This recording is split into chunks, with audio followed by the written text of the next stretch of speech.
Hello everyone, I wanted to put together a follow-up video to my last video on the general history and collecting of the Polish Wz29 K29 short rifle.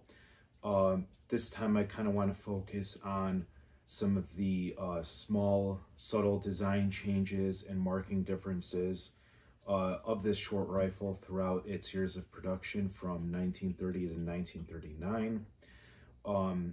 So what I did is I did a little bit of a study, and I was kind of looking around the internet and asking some other collectors about, if they have very nice pristine examples of all matching, or at least mostly matching versions of these rifles from those years of production that, that they weren't Spanish Civil War refurbs or any German capture versions, because parts were replaced, items were refurbished, and some parts might have been reserialized, which would have kind of muddied up the data pool.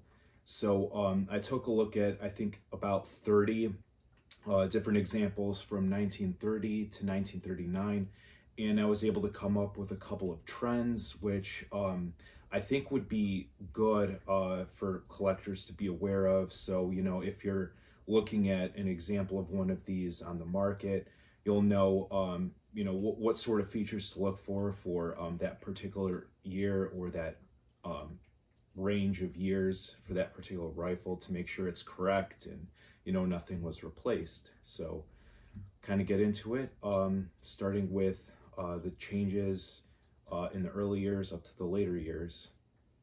So unfortunately, I don't have pristine museum quality, original examples of each one of the rifles from 1930 to 1939.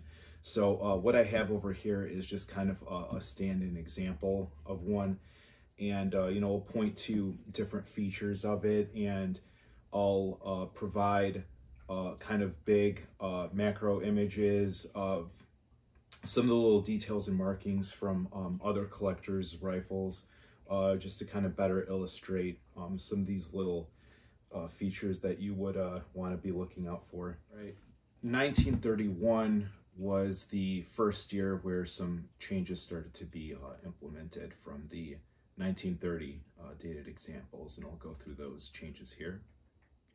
1930 examples of the K29 had the last two digits of the serial number stamped over here on the front barrel band. And 1931 and the years afterwards, the front barrel band was left blank, unstamped with a serial number.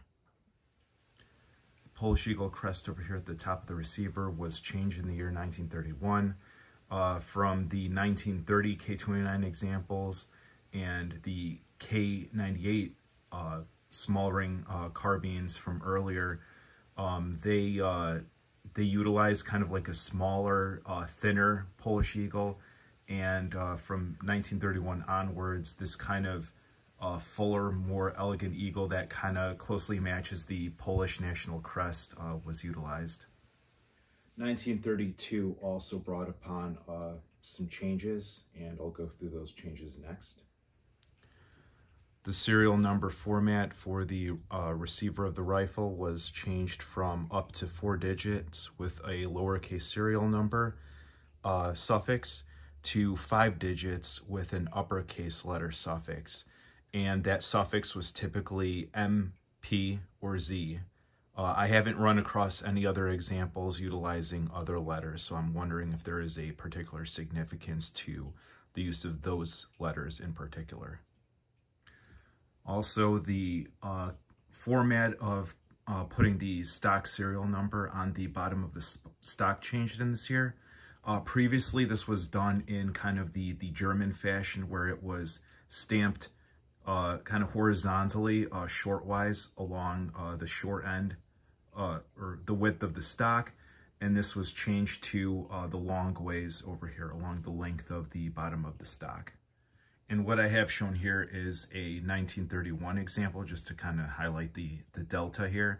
So 1932, on the trigger guards and the floor plates, the serial number is changed from no longer being stamped horizontally in this fashion to now it's stamped vertically or long ways along the length of both of the components. A lot of significant changes happened in the year 1934, so I'll go through those changes in detail. And as you can see, I have a Wz29 rifle to kind of help illustrate some of those. All right, in 1933, the side rail marking on the side of the receiver, it's changed from K29 to Wz29. The bolt stop lever flat spring was changed from being a plain design to one with a rivet.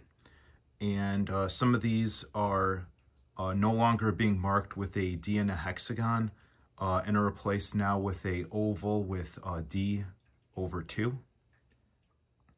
Another feature that's beginning to be phased out is the little stamp of a very small, tiny Polish eagle over here at the receiver cutout for stripper clip feeding.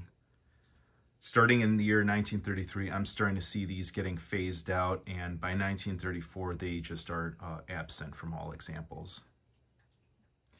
Prior to 1933, the Polish bolts used to have all small parts serialized. That is the shroud, the safety, and the cocking piece would have the last two digits of the serial number, and the serial number was stamped in the German style on the bottom of the bolt handle stem base with Lucky Charms and a small Polish eagle over here on the other side.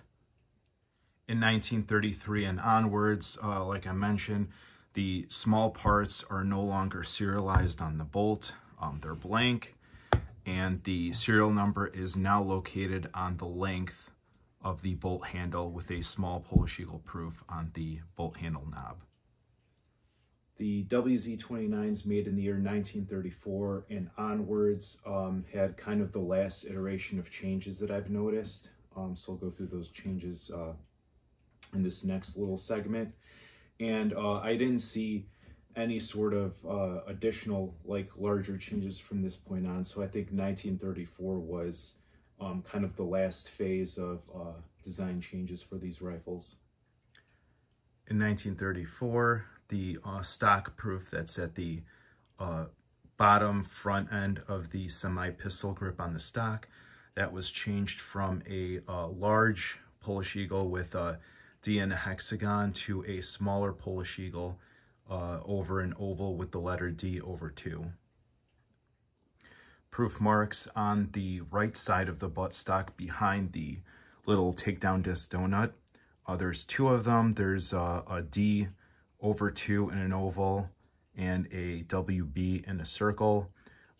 Previously, this was a rather large proof mark over here of a D and a hexagon with this WB in a circle as well. So another item is the magazine follower for the K29s and Wz29s up to and including the year 1933. The last two digits of the serial number, the numbers that is always stamped on the follower going in the, what I would call the vertical direction or long ways over here. Although after that point, that serialization of that part is dropped or phased out. Starting in 1934 and onward, you'll see trigger guards and floor plates that are blank without any sort of serial number stamped on them. Now, there are also a couple of design features that I was taking a look at that didn't really seem to correlate to a particular year. Kind of, you know, if this was something that was done in the K29s versus the Wz29s, I saw this kind of split up all over. And that was the design of the stock. I was trying to see if the two-piece kind of dovetail stock was particular to, you know, one model, I guess one set of years versus another versus a single piece that doesn't have the dovetail. but I've noticed that I saw examples of both of these types of stock designs throughout the different years, although I have seen predominantly the earlier ones like 1932 and before. They tend to be mostly single piece stocks.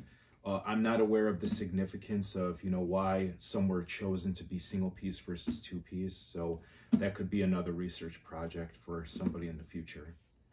Lastly, there is another thing I was looking into, which was the markings that are on the flat spring over here for the rear sight. I have seen all different types where some of these have the last 2 digits of the serial number stamped. Some of them have a acceptance proof or a lucky charm. Some of those are blank, and this kind of varied throughout the years. So there was really no consistency with that regard. So I hope this video was somewhat helpful for anybody that's interested in collecting these Polish Wz29 or K29 short rifles. Yeah, to help kind of make sense of some of the different markings and how, you know, you might see some features that are on some rifles but not others. So kind of, you know, helping to draw a timeline between, you know, what you'll see for earlier versions versus later pattern examples. So thanks everybody for watching.